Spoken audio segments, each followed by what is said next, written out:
Good evening, everybody. I'm happy to welcome you here to another session of our research lab.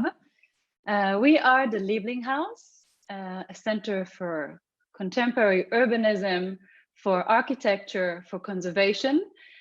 We are at Ederson 29, and soon we are going to open our gates again for a wonderful new exhibition called Welcome to the Republic. And this is actually the topics that we're going to talk about today. The Lieblinghaus is an extension or prolonged arm of the Tel Aviv municipality, the engineering department, the conservation department of the city, and the German government in form of the interior ministry. As I mentioned, this session today, I'm very happy to welcome a local expert and an international expert on the field of public space. As we all know, public space today is constantly changing in front of our eyes. Of course, our exhibition is going to deal with what is going on today because of the pandemic situation and what is going to happen to the public space surrounding us from now on. But we also want to address topics of how we can adapt empty spaces and vacant spaces in order to revive the public space that we somehow a little bit forgot about before this whole pandemic situation happened. This is why we call our exhibition Welcome to the Republic, because we want to civically engage again in the public space. So in our house, the Lieblinghaus, we have what we call the fifth facade, a wonderful roof on a modernistic building, flat roof overlooking the whole city. You see with 360 degrees, a horizon of high rises already in front of our eyes and a lot of vacant empty spaces in between. So today, our experts are going to engage with their knowledge or their ideas of how we can adapt with this new opportunities of this fifth space. Today, I am very pleased to welcome our first guest, Jacob Szczęsny. I hope I said it right, but Kuba is what we refer him to. So please, Jacob, if I said your name wrong, you correct me. His works are on the verge of disciplines, designing brands, art directing, programming, and designing public spaces, and even art installations. His project, The Carrot House, was introduced in the permanent collection of the MoMA, where it still is in New York. So this is a great project that Kuba has done among a lot of other interesting projects, which he's going to show us a little bit more about today. And our local guest, I'm very pleased to welcome you, Yael, Professor Yael Moriya, Dean of Design Department at Shankar College, a landscape architect. We know many of her projects in Israel and in Tel Aviv, just now finished or already a year ago, the Dizengoff Square, which really made a tremendous change in the heart of the city. And what is also very interesting, she designed or she curated a landscape biennale at Bat Yam, which refers to what we're going to talk about today.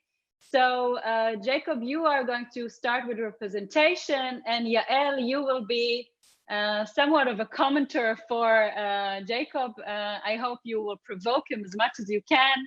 And I'm welcoming Shira Levi-Binyamini, director of the Lieblinghaus as well, to also, if she wants, raise a hand. And please, Jacob, we'll meet after your presentation here again. First of all, hello. I'm very happy to be here in this digital realm with you tonight. And I'm very happy Yael decided to join us and spend some time commenting and provoking. I hope it's going to be an interesting discussion, as we had an introduction to it yesterday in private. So I will share the screen now, and I hope it will be visible. If we have any tech problems, please tell me. I'm getting there.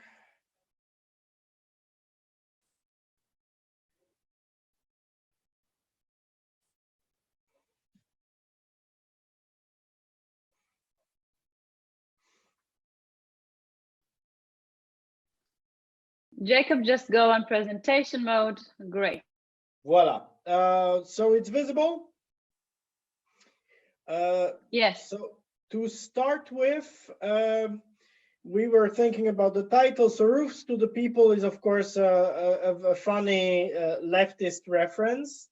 But altogether, I would like to underline also that the discussion that we started around the subject of republic, so reassessing, giving back, or bringing back to life different spaces in order to make them become truly public spaces, truly given to people in one way or another, is a discussion that has to take place outside of political logic understood as particular interest. It has to be something of a common goal for everyone.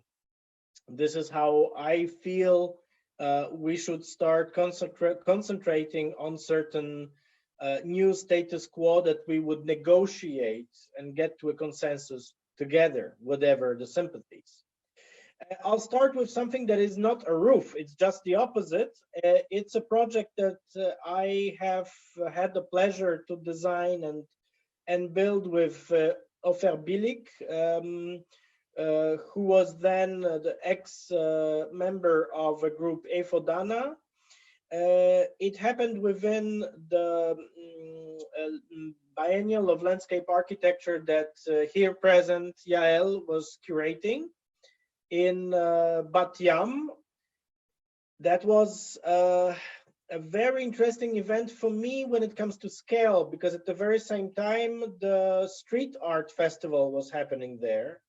So we had an amassment of people suddenly arriving to what Bat Yam is as we know it. So as sort of a satellite city in European scale, it would be probably rather a suburb of a big city, the big center that Tel Aviv is, where suddenly I saw, as a tourist or person visiting, many places that the curatorial effort and the effort of artists brought back to life, even if this was just for some time, even if this was just a way of showing certain potentials. And this is when, for the first time in a more serious way, we started considering, both as artists, as architects, but also as curators. Later on, I have become a curator in different venues myself.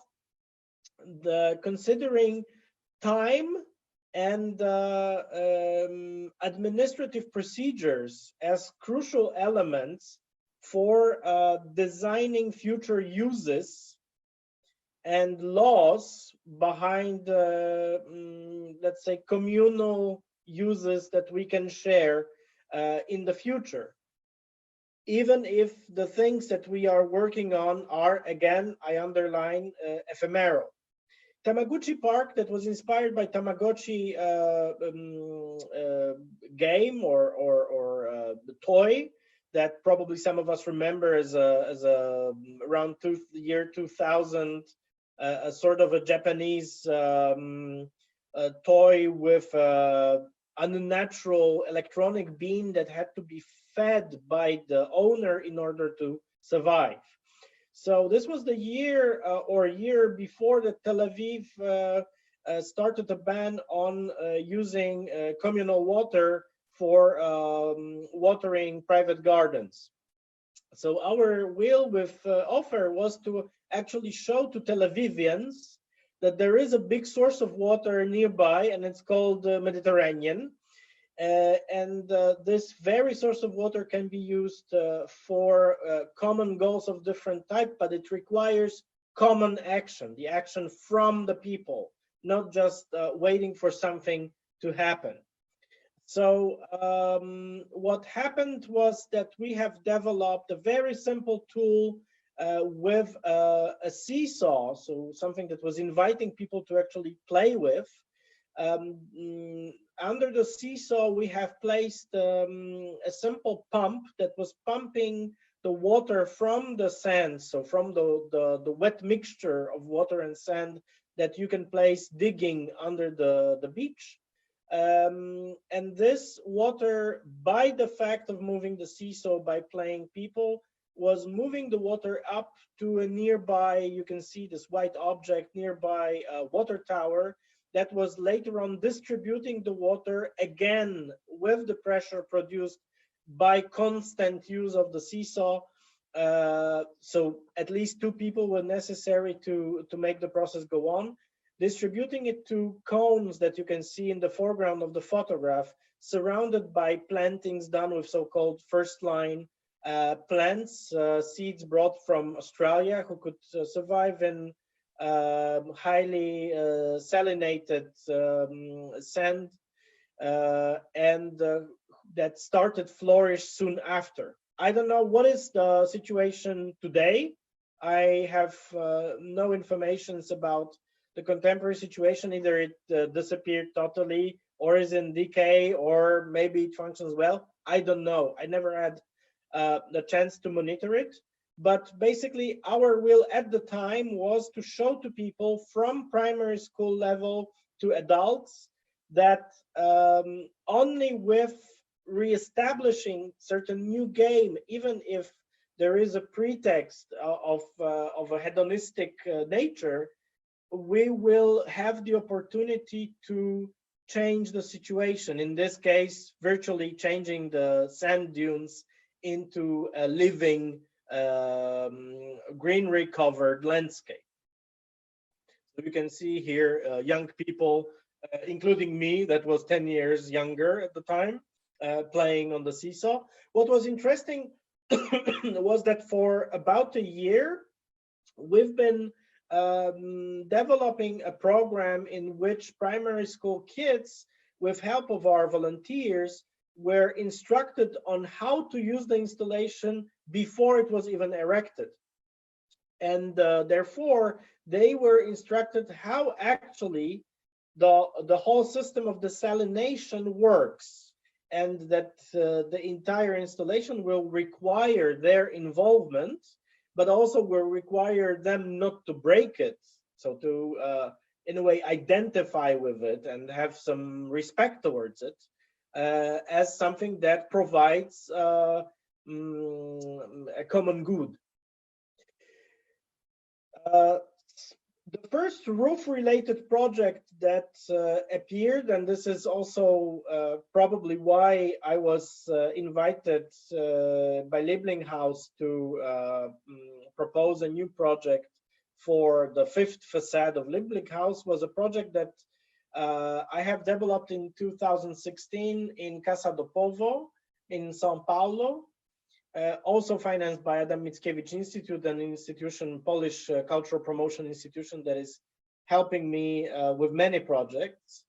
The institution of Casa do Povo is an interesting example of decaying modernist utopia that was run by Polish and Russian Jews living in Sao Paulo, all of them strongly leftist, but from different leftist fractions. So it was a sort of a negotiated utopia between different representatives of or sympathizers of leftist movements at the time, including Stalinists. So in 1953, they managed to raise a building that became a living, according to their will, a living monument of those who survived Holocaust, but also of those who perished in Holocaust. But instead of building something that would be just a mere sculpture, they made almost 15,000 square meters of interiors, living interiors with entire infrastructure, starting from a theater placed underground, going through multifunctional spaces for performative actions of different type, going through factory-alike spaces where people actually started their first businesses, finishing with a primary school and a kindergarten placed on the rooftop. You can see here now in a photograph the empty space of the kindergarten that was not working since beginning of 80s. Below you can see Benjamin Seroussi, the director of the institution, and dancers and choreographers preparing for one of the many gigs happening in the institution that was revived by a group of 30-something-year-old people who overtook it from people in their 80s, 90s, who were already not leftist when it comes to everyday practice. Most of them became industrialists or in general capitalists, but they were, what is interesting, for the sake of sentimental reference to their own past, maintaining this symbol of their youth and ideals that they shared at the time. So Benjamin asked me to find an idea for revitalizing a space placed more or less on 5th floor in a building deprived of a working elevator, which is an everyday situation in most downtown buildings in Sao Paulo. So the task wasn't easy, but we decided to do something that would be provocative at the first same time and misleading. So I have proposed what you can see here, a sort of a fake bed linings, bed sheets drying in the air that were in fact polyester fabric moving water aside. It was at the time, it was a moment of heavy rains, but it was all covering a space that was my salon, that was my living room, the living room of a Polish refugee, because the Polish refugees, or mostly Polish refugees, Yiddish speaking, have built this building, this idea, this dream. And using cheap furniture from a pawn shop, I have managed to create a space in which I was greeting people coming to visit a Polish architect. So I was playing a role of a real architect from Poland every day. And every night we had different happenings or concerts or sponsored dinners, presentations, projections, discussions happening. So this is the real Polish architect sleeping on his sofa. So I was also playing a role, a performative role of myself. And for 5 weeks, the roof was bombed with activities. The program was very dense, and it was happening day by day. It was all announced in media and in social media. So soon we have developed a sort of a visibility with this project, also leading to the use of the space as an artistic residency. Just after Yael Bartana did her neon there. And now it's being used for very different purposes, even if the canopy is not there anymore. It was demounted 2 months later. Gustav Zieliński Square takes a lot from our and my experience with Tamaguchi project in Bat Yam. First of all, because we were in a slightly similar situation, dealing with, in this case, with a dream of Nur Sultan Nazarbayev, the ex-first secretary of Communist Party of Soviet Republic of Kazakhstan, who became the first and very long ruling president of the country, who decided some 22 years ago to build his dream city, a bit like Fez in or Brasilia. So this was sort of a projection. The city grew out from a 19th century nucleus and a communist part built mostly in 70s, full of so-called Khrushchevkas. So low standard prefab buildings for working class. What was interesting was that in this part, the old part of a city, you had mostly workers building the new middle class and upper middle class part called Astana on the other side of the river, living in conditions that were maybe not deplorable, but far away from what was the dream built on the other side of the river. An interesting part of the story is that Celinograd, the old part of Astana, is based on two overlapping urban grids, resulting in strange triangular spaces that are, especially for the city and planning office of Astana, now Nur Sultan, quite difficult to deal with, since these are triangles.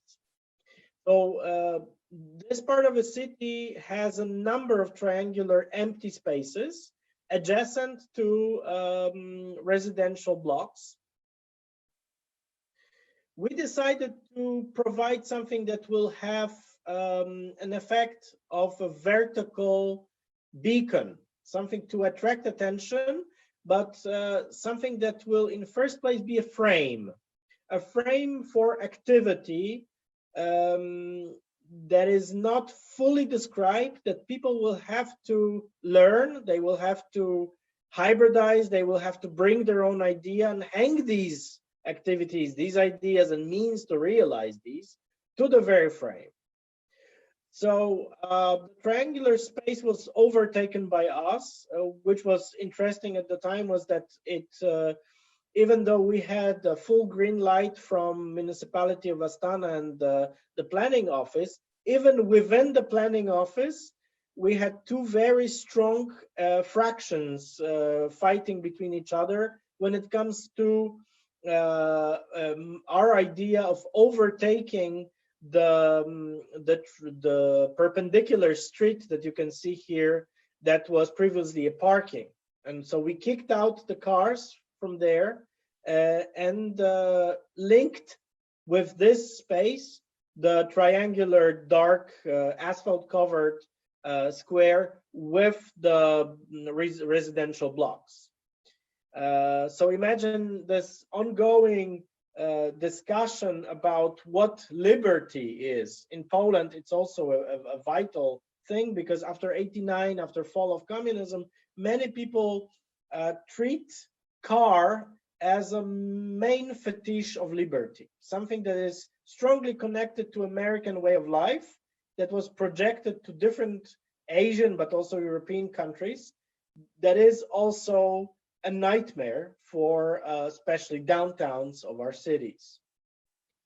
So the triangular in-plan installation had to be overtaken by people. I wanted the square to look informal, as opposed to highly formal representative spaces on the other side of the river.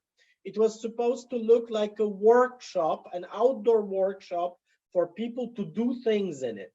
So for 1 year, an NGO that we have invited from Almaty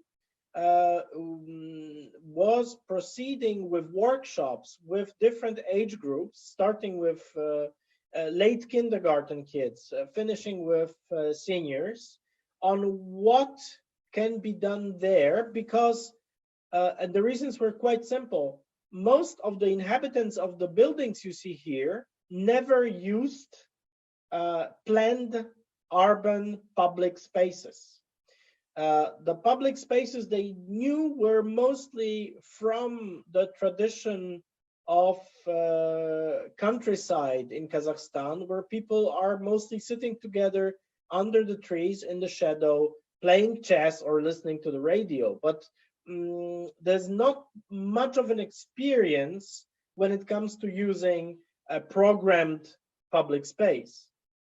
So after 1 year, on the opening day, we had an eruption of interest and feeling of fulfillment of something, like in case of Batyam project, was finally happening. So people could finally use it.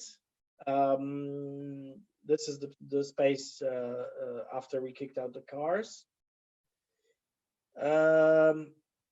And this is where the effects of workshops could finally be hanged. These were hammocks, these were seesaws, screens for screening, an exhibition of photographs, etc., etc. So, plus it was also done as usual, even though it's a permanent installation with a funny budget.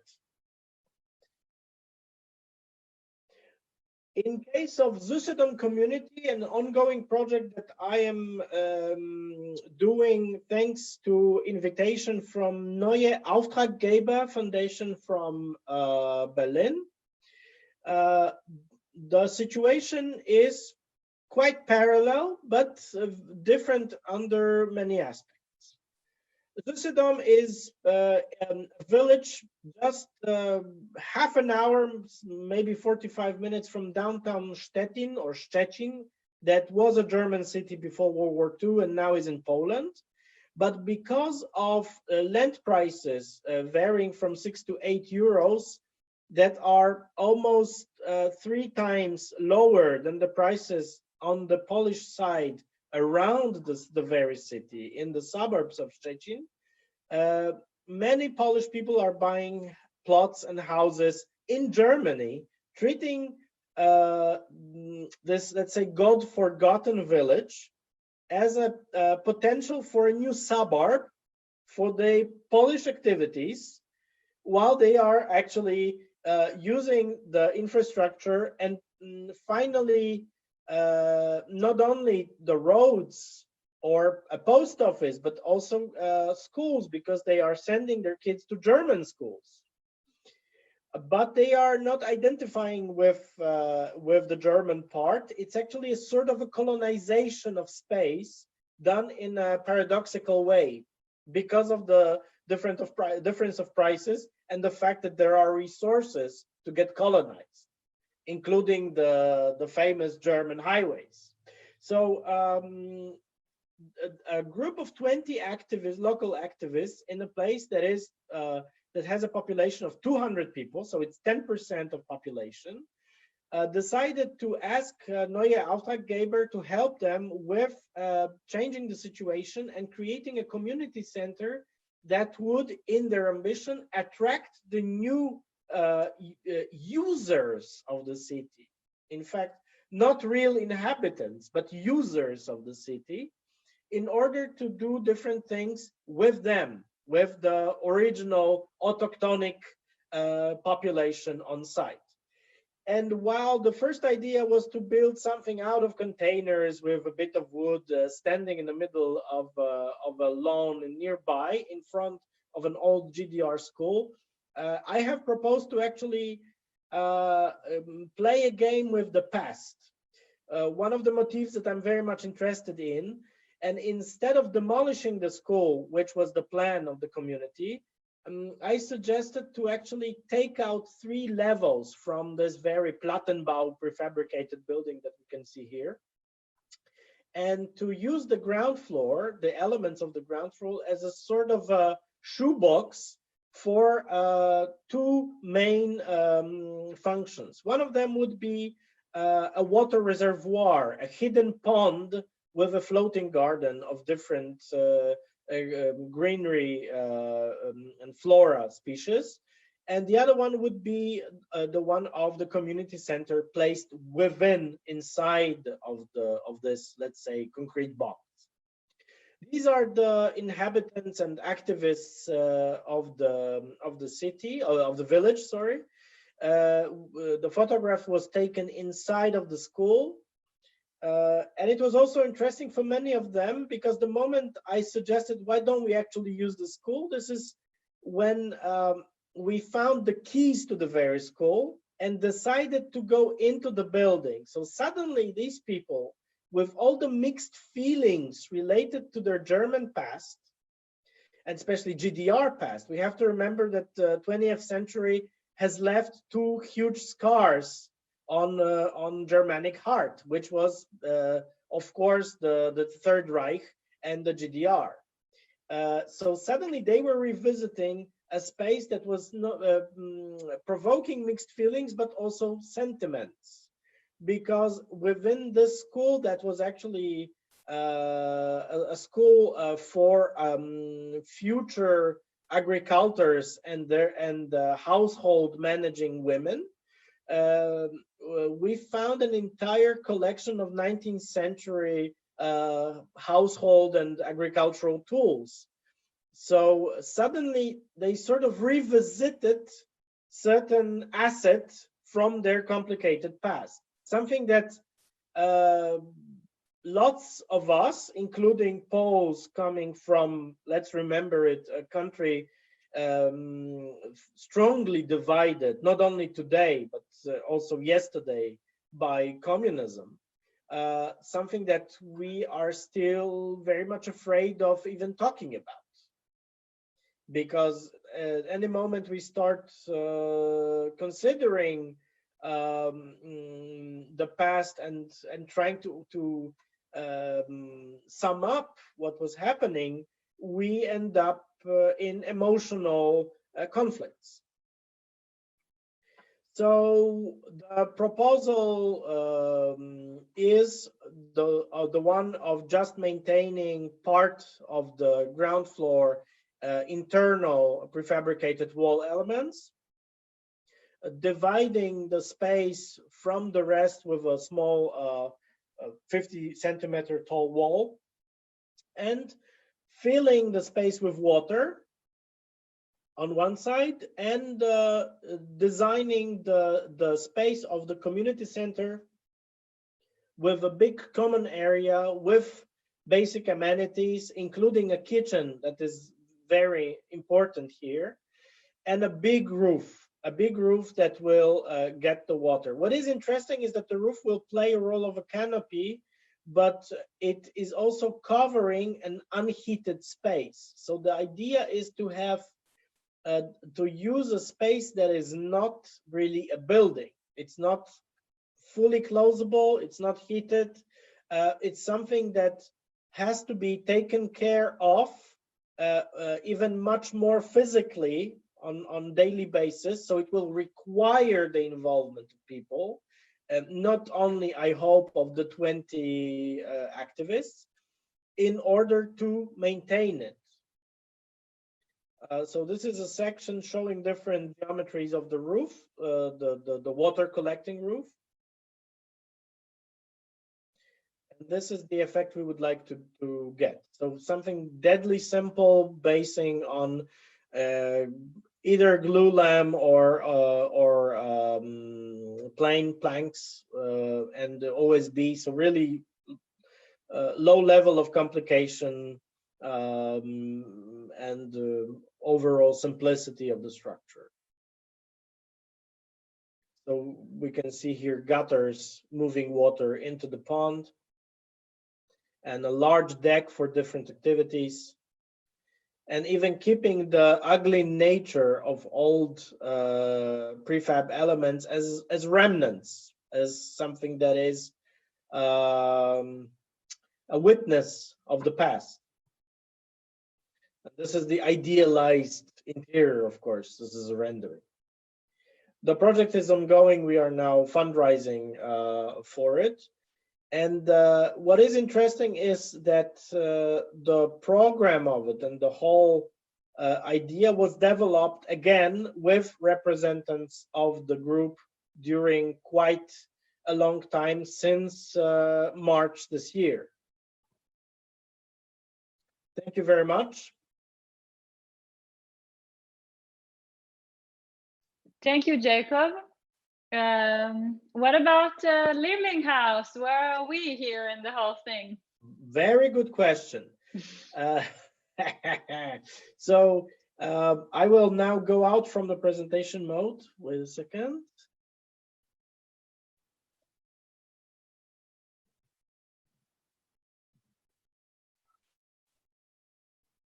Okay. Now about Liebling House. We have decided to develop a project that will have the property and possibility and the potential of something to be interpreted as a platform, something that will not only be the surface of the fifth facade of the rooftop, but also that will be a space for interpretation of the users, but also of artists that will, not only artists, that will participate in the programming and creation of rooftop activities.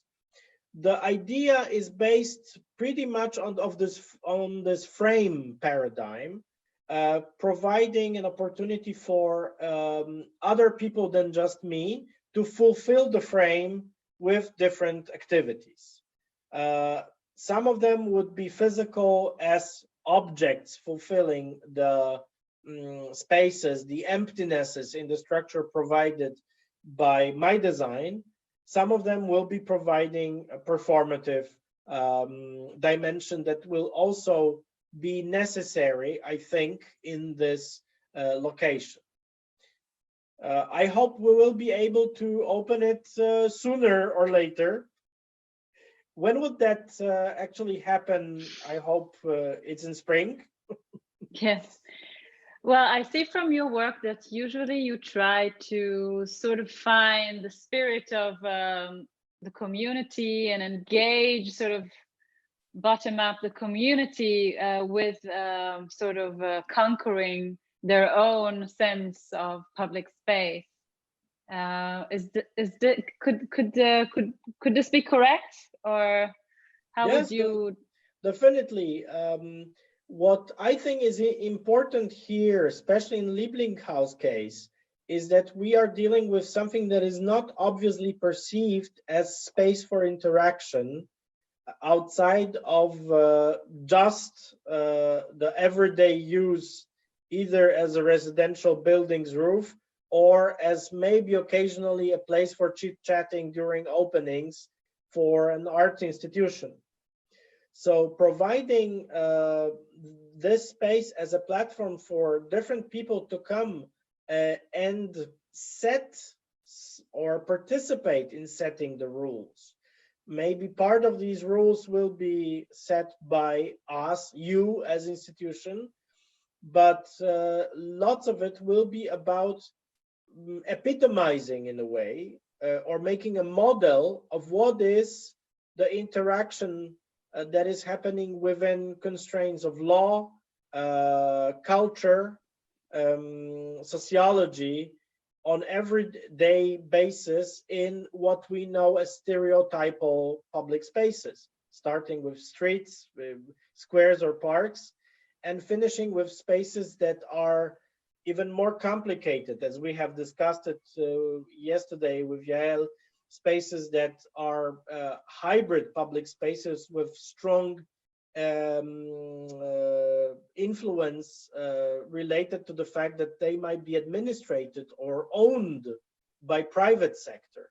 In this case, we are doing with a public municipal institution. So it's also not as obvious as being on a street or in a square. So yeah, maybe you could reflect to maybe from your experience also doing so many public spaces in the city and in Israel, what are the sort of catalyzers or what makes a place function? If you could, I don't know, describe some relevant issues that make spaces flourish in your eyes. You're on mute, so. Sorry. If I can, I would like to take this opportunity of the beautiful presentation of Cuba. And although we were talking quite a lot yesterday, today hearing again the presentation, make me think more about what is a roof. Okay, and I think that maybe we have a little bit elaborate with this definition about a roof as another kind of a public space. I will say, yesterday we were talking a lot about between the public and private. And in my eyes today, we have to, I think we have to look again about the combination or erasing even the border between the private and the public, and looking at the space as a space. And therefore, it's very interesting the way you see the roof. And I think it's not only about, it's not only for people, it's more than that. Because I can see the roof, as you mentioned a minute ago, as a political space. As we see a square, as we see the street. And I would like a little bit hear about it from you, because I think we need to define better if we are, I don't know, taking the roof as a new space, okay, or this beautiful definition of republic, the roof. We have to understand better what are the possibility, what is the potential of it. And therefore, I think that what you are suggesting now for labeling, it's very interesting, because it's again looking at it as I look at open spaces as an infrastructure of activities. It's an infrastructure for activities, and permit the space to permit this activity. I think it's a great success, and it's therefore I'm thinking when I'm talking after it for design to be very simple, very abstract, so everyone can find himself into it and invent himself into the space. But I would like to hear from you a little bit more, because I know that you are thinking about the roof as You mean from Sharon or from me? Or from Shira? From you. From okay. you. You are the creator here. You are the creator. Okay. You are the architect. Imagine Africa, in the middle of Africa, yes? So where will you see the biggest wealth, the richest ecosystem or biotop in African conditions? It will be a river, especially the border of a river. This is where animals come to drink. Yes, so something that is a basic resource is provoking an activity that results in many things, including one animal devouring the other, the crocodiles waiting for zebras passing the river, animals fornicating, passing seeds on from flowers, etc., etc. This is where most things happen, not inside of the, let's say, the center of any specific biotop, but on the verge of it. So what if we treat the roof of Liebling House as a verge, not a peak of a mountain, yes, not the middle of a street, but as a verge of different biotops? The institution, the local inhabitants, and actually when Sharon said that there's a 360 degrees view vista of Tel Aviv, it's not true, you were wrong. Actually, there's a very good view of the inner life of people hiding themselves or being afraid that the things happening on the roof will be trespassing acoustically or whatever in their life, because they are the adjacent building. And this is a very good, I think it's fantastic opportunity to talk about common goals. Because either we say, let's not do anything because we will start a conflict, or we will say, let's find a way to involve people into our activities So different people, the inhabitants, the people from the street, kids from the nearby school, seniors from a nearby senior activity center, etc., even tourists, whatever. And for this, we need tension, friction, right? Like the space of the border of the water, where all kind of animals of very different type want to drink. Some of them become allies. Some of them, for a second, are not killing each other. Some of them wait for the opportunity to jump to each other's throats.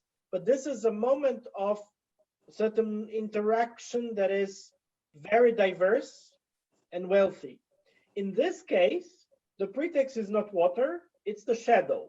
So the installation will be basing on an idea of a pergola that was suggested in one of the sketches for the building that were never fulfilled as building design. So the pergola was never there.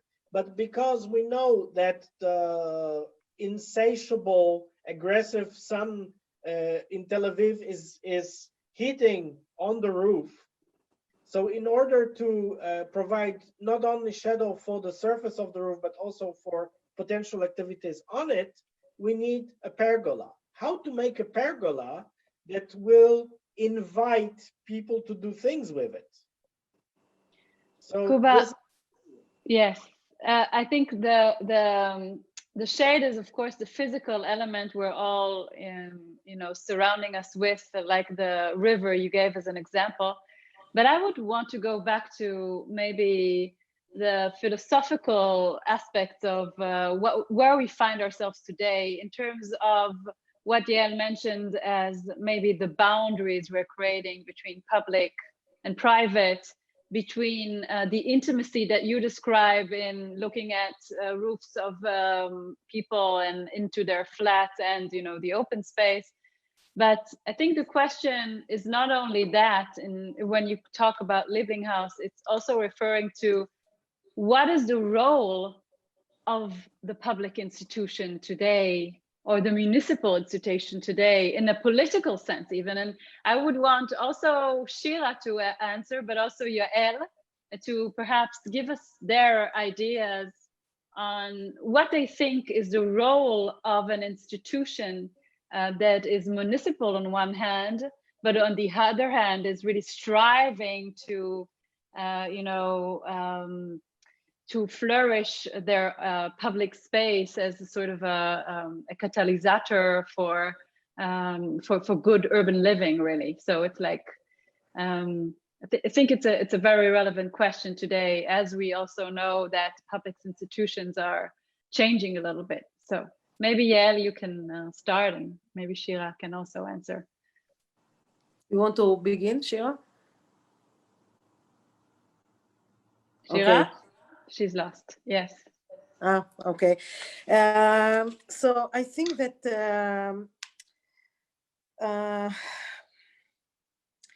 in a way, it's interesting looking the things that Kuba show, that I was thinking, what are the difference between a roof and a ground floor? What will be the difference? And I don't know the answer, but I think that the question is very, very important in this case. Either it's in a way two way of thinking, two state of minds that can, or it is one thing that we can think it about it in the same way. I don't think I was thinking also from this talking with Kuba, is that I see the roof in a way as an alter ego of the building. And therefore I will ask about the relation between the building and the roof, like I was all my life asking about the relation between the building, the structure, and the garden. And it was always the garden was the alter ego. It was there where all the it was, I don't, if the building or the space or the structure, the house was a rational place, the garden was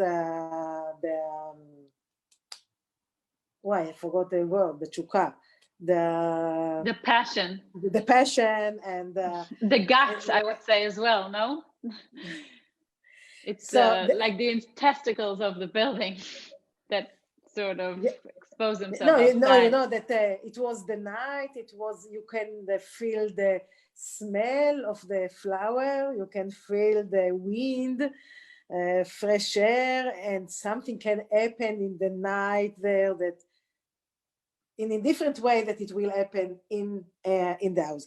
Anyway, I can see the same relation that I'm very now interested in between the roof and the building, because the roof is as also you said, also Sharon mentioned it in a way.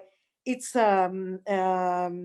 also a viewpoint, and that's mean that we are seeing the things from above.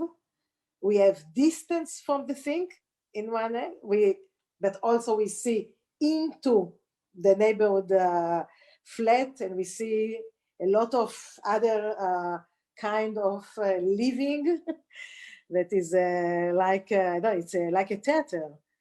I think that you feel you will feel dominate.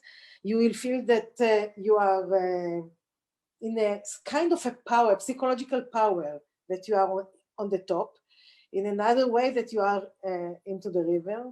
So I think the idea of looking the river, the hackathon of the life through the river, that it's a beautiful metaphor, and thank you for that, Kuba. I will use it in other places too.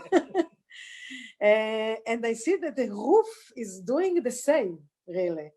Okay, but I don't feel necessarily, as also I think if I understood Sharon mention it also, that the pergola will do it. Pergola will need it maybe for the shade, but I don't feel that the shade is the shade we need everywhere now, or not. It depends where. Maybe we need in other places we need the sun, but here I think that there is an architectural point of view, psychological point of view. The roof has its own code, no? That we have to understand it. And I think you begin to do it, Kuba, as you said, what you will, you intend to do there. And but I think that we can also use it. Liebling House can use it for really asking a bigger question about roof. Like all this building is an example for a lot of things into the culture. So I will use again this opportunity of the labeling roof to ask a larger, bigger, deeper question about it. No, pergola is a pretext. Yes, of course. It's also the greenery that will be bringing the aspect of something that is garden-alike again, and something sensual.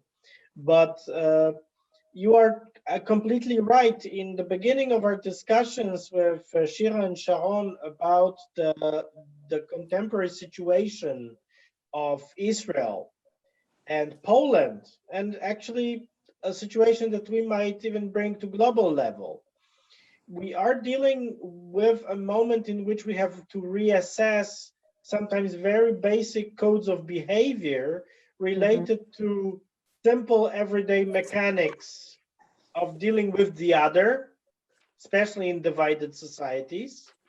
Yes. Finishing with such grand questions on how to reimagine pre-existing organizational formats, such as, sport organizations, religious organizations, democracy, so political organizations, party-based systems, binary approach to politics, etc., etc. So many things that, good or bad, were lasting for some time, and that we are now facing also with the pretext of COVID, that we were not even able to fathom, and still we are not able to fathom what will be the consequences in long-term scale. But when we started talking, it was what, December? Am I right? Yes, even before, I think. Yeah, it was pre-COVID-19. Yeah, so it was totally pre-COVID.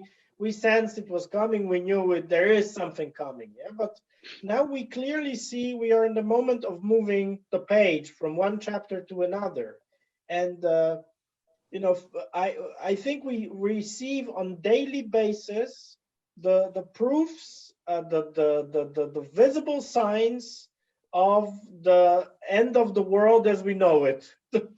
Yes, but what was very interesting for us as an institution is that the usage of space of the Lieblinghaus itself changed dramatically.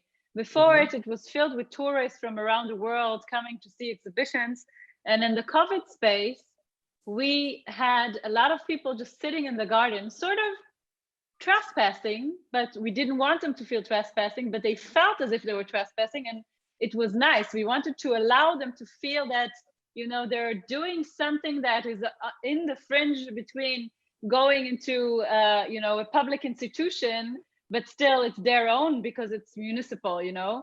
And then we also even have photographs of people having sex on the roof, which is really unbelievable, but they use the space in a sort of very free way, which is very interesting. And you said something before that the car, for example, in Astana, is, you know, it represents liberty, no? But I think today we understand that, or maybe it's what I think is sometimes that we need the community to have a sense of liberty in the sort of non-planning of a space. So how can you create a space that is, you know, planned on one hand, of course, because you need to, you know, get all the facilities and stuff, but still leave it in a way that community will feel the urge to create something of their own and not to get it like imposed on them? It's a good question. I mean, this is what Can I help you? Yes, go on, go on. We talk about it also. No, I think that today you explained it described it very nice, Sharon. I feel very close to this way of thinking about that and what's happened then. And therefore I feel that, therefore thinking about private and public and erasing the border between them, it doesn't mean really to do it like saying everyone to everyone all the time, etc. But I think that it's we need to have another way of managing our spaces. And I'm calling it a little bit managing space in time and the time of the space. So then managing it, we can take a public space that is under regulation of a public space and turn it to a public space upon the time, okay, and the function we needed. And then we can also take private. And what we were doing it with our garden, the small patio of our office studio in Java, that in the COVID time till now, we turn it to a public space.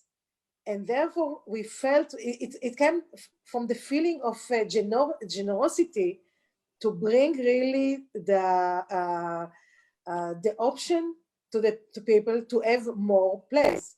So it's not about now only public with the old definition and private with his old definition, but to think in another way and managing these spaces, private and public, in time and space and in space. So managing space and time can really bring new way of thinking the spaces, our public spaces. Yes, and I think it's a nice way to put it, because it's always like the fringe of having multidisciplinary actions in the space. I mean, those meetings between one action and another sometimes create something very vivid. Like, you know, when you talk about urban planning today, you always want to talk about mixed use, you know, you want to do living together with working, and working together with leisure, and etc. So I think the interesting points are maybe really boundaries, but not only between public and private, but also between the actual actions that you do on site. So those fringes will frictions, even they create some sort of a dialogue or a meeting, or a new meeting point. It's just I just you know, thought about it because what you've said, but also Shira wanted to react on that. So are you you're muted. Muted? Okay. No, she's not.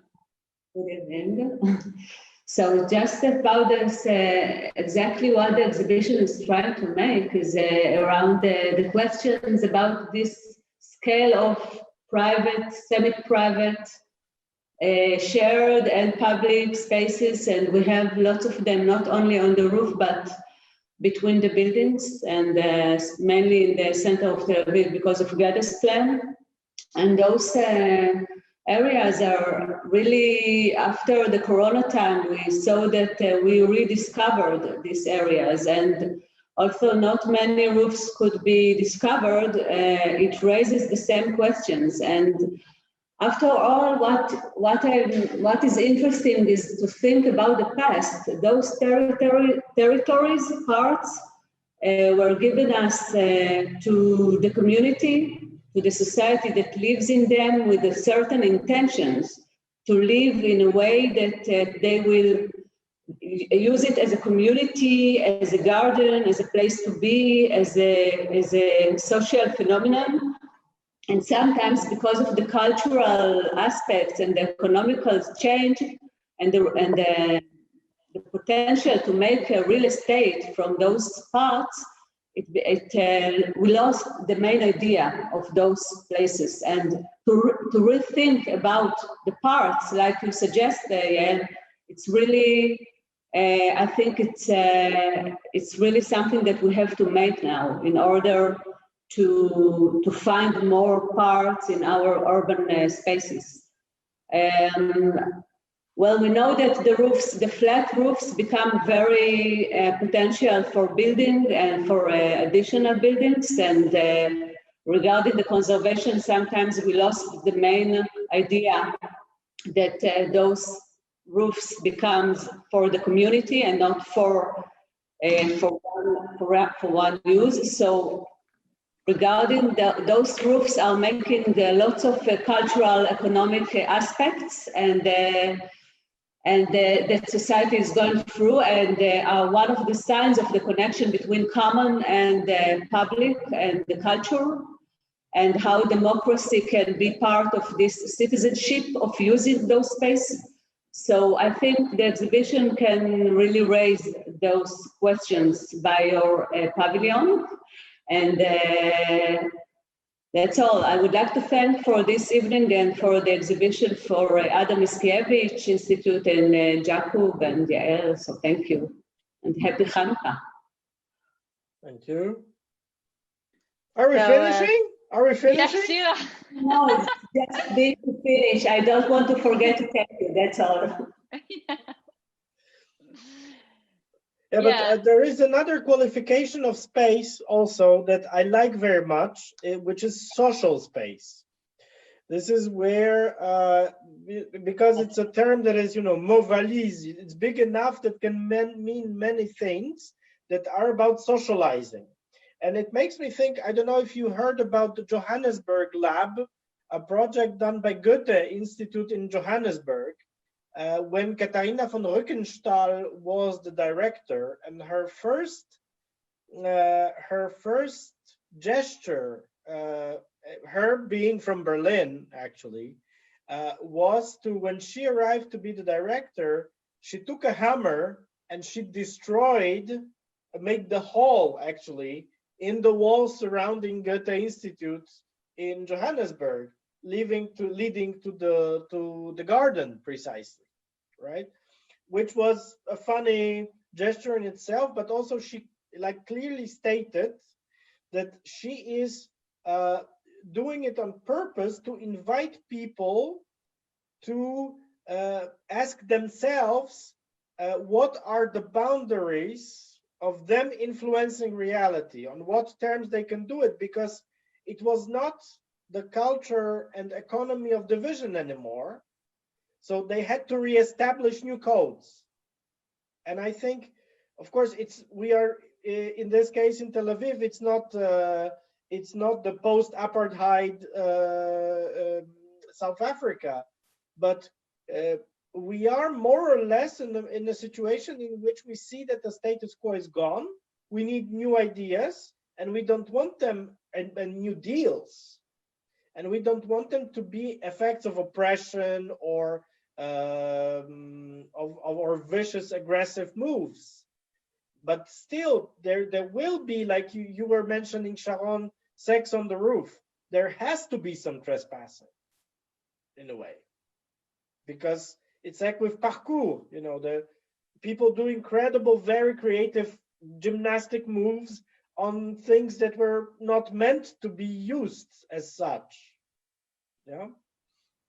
And having sex on the roof is fantastic with a view. Hello. Yeah, you're on mute. Again. And therefore, I think that thinking about the roof as an or kind of alternative or an alter ego, it's helping very much. It's giving us some more freedom again to think about it, not in the old way, I think. Yes. Imagine the door that is only half closed or half open into the institution. Mm-hmm. And imagine that even in the most COVID-related paranoia, you create some mechanism that enables people to, like, in secret go up to the roof, as I did as a teenager. I did all this trespassing as a teenager. It was fantastic. I wasn't smoking marijuana, but like doing these things was in itself the experience, and also what you, Yael, said related to the elevation. Yeah, I mean, there is on one hand the feeling of sudden control over reality. This is what you have with skyscrapers and corner offices for upper management in American corporations, but it's also the feeling that you get on top of your everydayness, of your own reality, and you can have a look at your own reality from above. Yeah. So why not thinking, maybe there's a bit of a privilege in it, the privilege of experiencing something, Mm-hmm. but a privilege that can be earned in a way by the fact that you dared to trespass. It's a self-reflection, you say. Yeah. It's a good way to put it, because I like the idea that on one hand it's public, but it's not like Yael said on the street level. It's above, so you have to like enter through something in order to go to the top, and then be in a open space, but it's still somehow a private. So I think this motion of going through a building and coming up to the roof needs to also reflect something.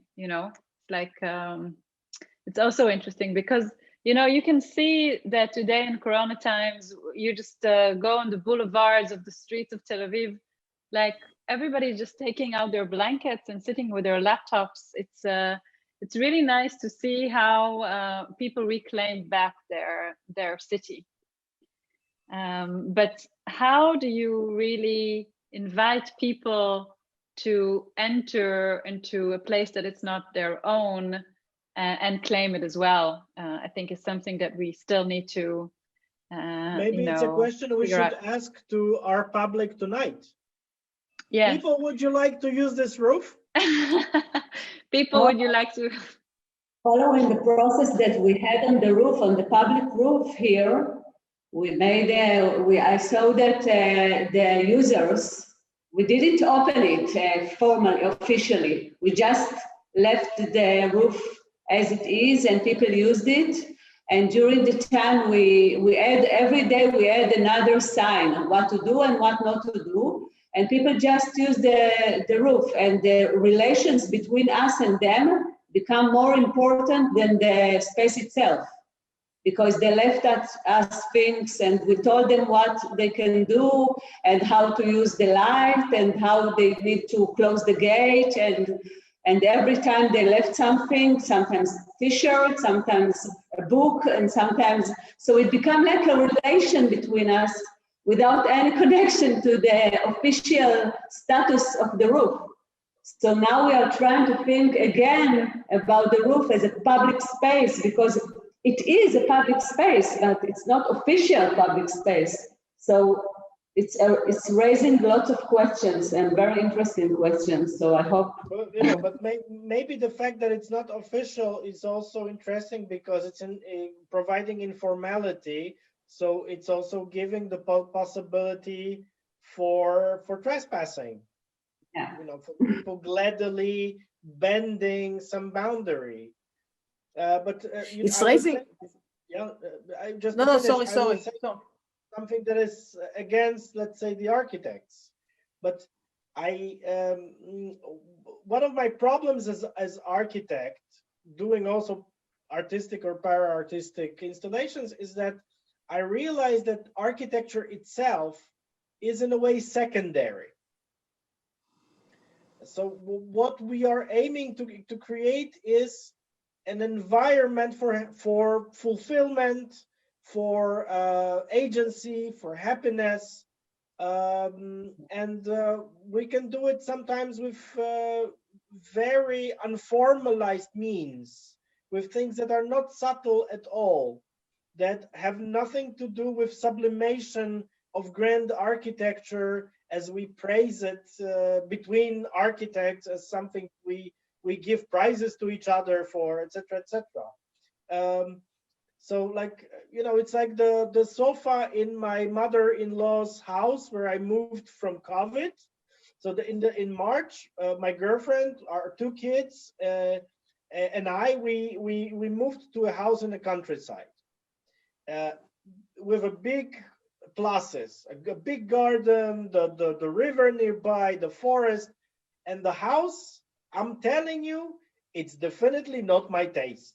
It's a plastic reference to some ambition of creating an alpine chalet with low budget, let's put it straight.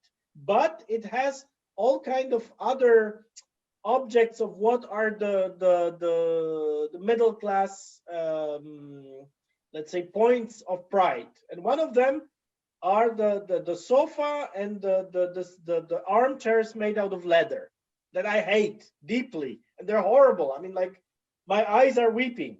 But what happens is that it's so alleviating to lie down on these and not to think even for a second about what is my everyday sort of automatism. Is like, I would put this here and this there, and like I would design this space with these or that means. No, we are just feeling very comfy. It's like the shamelessness of wearing cotton sweatshirts that are, too baggy at home.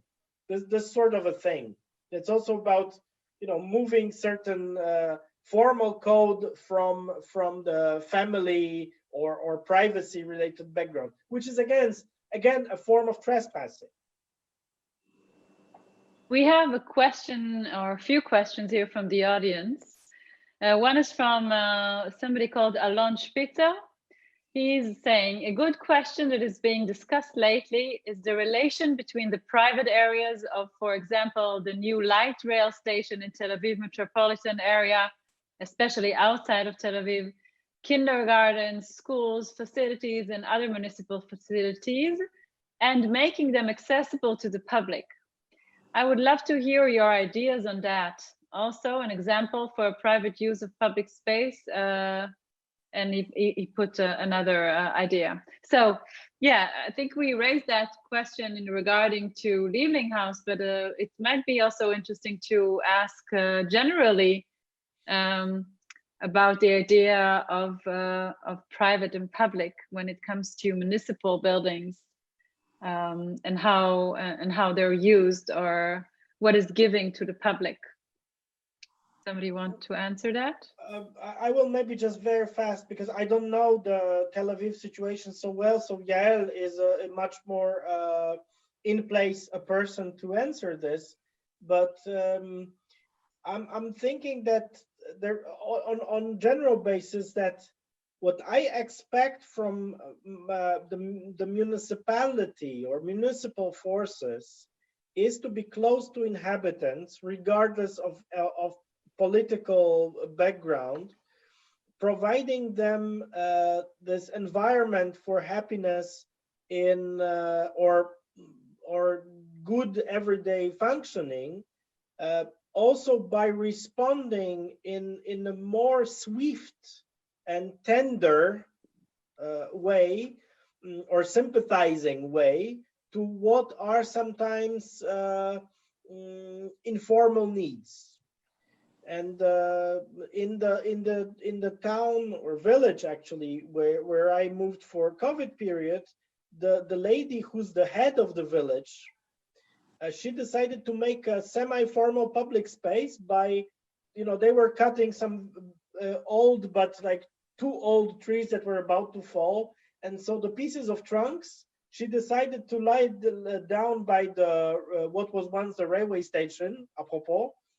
And because the government has, and it was the government of the national level, has forbidden the use during COVID lockdown of kindergarten, but also official playgrounds. The playgrounds were closed. So she decided to make an unofficial public space for kids to use. And none of it were things that you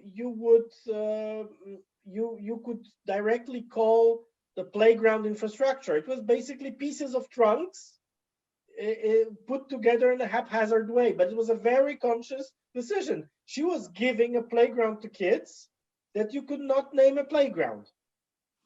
So they could jump, they could do things. How far in it is dangerous, or how much of it is against sanitary, also illusion-driven decisions, I don't know, but I liked it a lot as a gesture. Yeah, unfortunately in Tel Aviv we don't have so much, trees to cut. Trees to cut, or empty spaces to just, make a kindergarten or a playground or whatever. But I think this is a very, very relevant question. Like, how much can a municipality or even an engineering department like we are part of make spaces that are available to the public without doing, like, something very repetitive, like you see here in playgrounds, because you have to, tick all the boxes of it being secure enough for the children. So you get like something that is it ticked all the boxes in terms of providing a safe place for children, but there is no saying it anymore because it's so mundane in a way. So the question, I think, is very relevant for our public spaces today, also as a municipality, because nowadays, I'm just giving this example of our beautiful beaches across the country, for example, in Tel Aviv, that is quite a small sort of strip of land, you see playground for children, and then a gym for adults, and then David Ben-Gurion standing on his head, and banks, and a huge chair, and "We love Tel Aviv" signs, and trying to bring palm trees. And so, we're planning and planning and planning and planning and planning. But I think over-designing. And over-designing. And our conversation right now talks about the need of the public to do their own, to feel that they're trespassing, to feel that they're creating something that is, not superimposed from above. So I think this is a very, very relevant question that deals also with our, the generation that maybe not us anymore, but perhaps the generation that is, sort of the artistic, or I don't know how to call them, the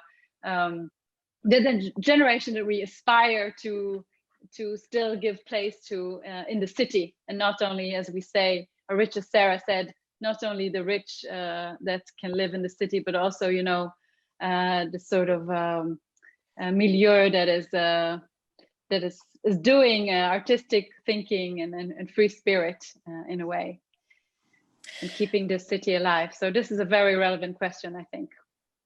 I remember as a young architect, I was astonished about the program from the city talking, for example, on a plan along the seashore, looking for attractions.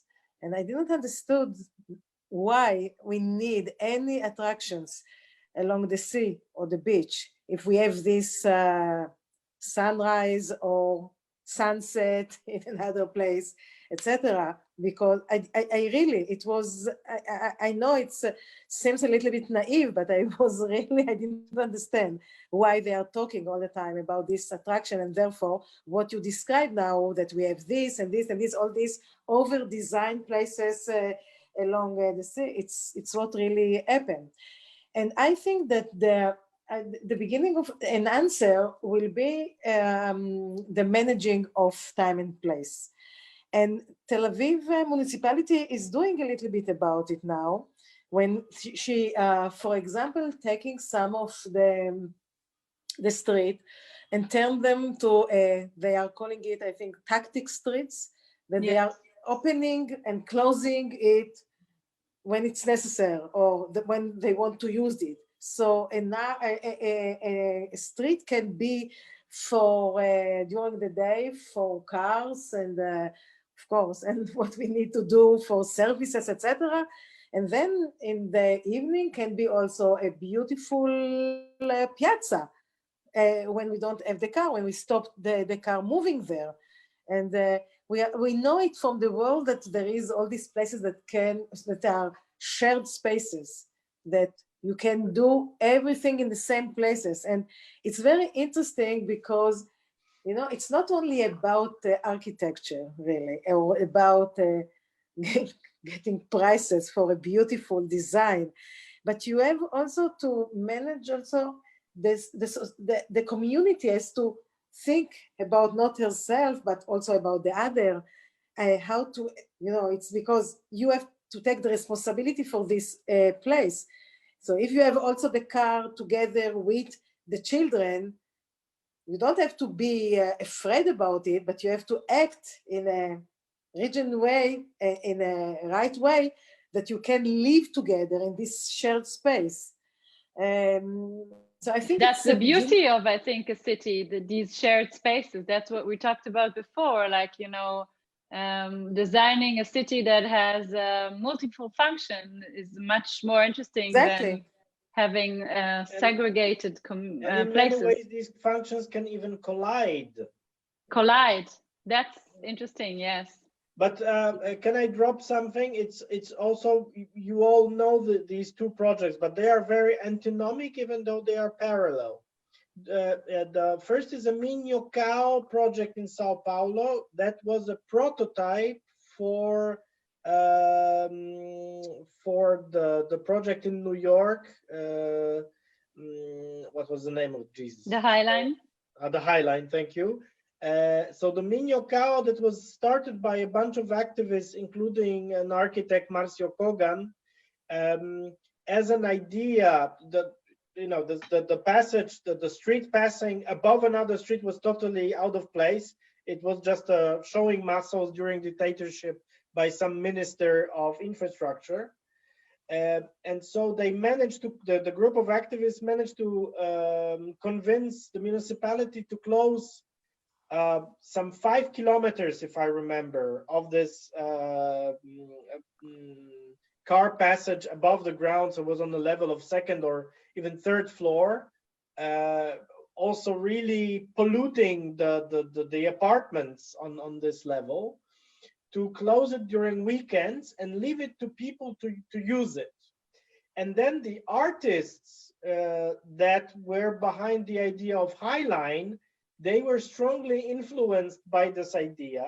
But what happened with the Highline is a negative example, because the Highline became beautifully over-designed by Diller and Scofidio, becoming a most fantastic urban attraction in New York, the winner. It's winning with everything. It has a huge traffic of tourists. But what happened was the gentrification effects in the surroundings that paradoxically kicked out the artists who started Highline from their studios and apartments, because they were renting them and they were not able to rent it anymore because the prices went up so high that the entire neighborhood became a generic place for middle class and upper middle class and yuppies, instead of being a place for different interesting communities. So the over designing, but also the process of